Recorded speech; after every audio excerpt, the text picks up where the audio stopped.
வணக்கம். நான் உங்கள் ஆர்வம். எல்லாருக்கும் சித்திரை திருநாள் நல்வாழ்த்துக்கள். இந்த பதிவு என்னென்னு பார்த்தீங்கன்னா, நம்ம நடவு நடுறோன்னு சொல்லிட்டு ரொம்ப பில்டப் கொடுத்துட்டு இருந்தோம். கடைசியாக பார்த்தீங்கன்னா கிணத்துல தண்ணி ஏறல. நம்ம எதிர்பார்த்த அளவுக்கு நீர் மட்டம் கிணத்துல இல்லை. நம்ம மழை பெய்யும் பங்குனியில் ஒரு மழை பெய்யும், அதை விட்டால் சித்திரையில் ஒரு மழை பெய்யும் சொல்லி நம்ம மழையை நம்பி தான் நம்ம இந்த நாற்றை விட்டுருந்தோம். கடைசியில் பார்த்தா மழை பெய்யவே இல்லை. ரொம்ப காய்ச்சல், வெயில் அதிகமாக இருக்குது. கிணத்துல பார்த்திங்கன்னா நம்ம ஃபுல்லாக ட்ரை பண்ணால் 5 to 6 மணி நேரம் அதான் இறைக்குது. அந்த 6 மணி நேரம் தண்ணியை வச்சு ஒரு தலை மட்டும் தான் நம்மளால் நடவு செய்ய முடிஞ்சுது. நம்ம நேற்று இந்த நடவு நட்டுருந்தோம். அதுக்கப்புறம் கீழே பார்த்திங்கன்னா அந்த தலை வந்து நடவு நடுறதுக்கு ஓட்டி வச்சுருக்கு. ஆனால் தண்ணி பத்தாமல் நிற்கிது. அது இன்றைக்கி ஈவினிங் நடுறதுக்கு வராங்க. இந்த 2 தலையும் பார்த்திங்கன்னா நம்மளால் இப்போ எப்படி நட முடியுமா அந்த ஸ்டேஜில் தெரியல. ஆல்ரெடி பார்த்திங்கன்னா மல்லி 2 தோட்டம் இருக்குது.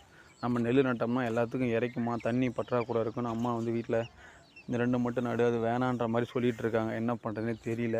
இன்றைக்கி சாயந்தரம் பார்த்திங்கன்னா அந்த தலை நடுறதுக்காக நாற்று வந்து உட்காந்து பறிச்சிட்ருக்காரு. நாற்று எடுத்துகிட்டு இருக்காங்க. இங்கே பாருங்கள்.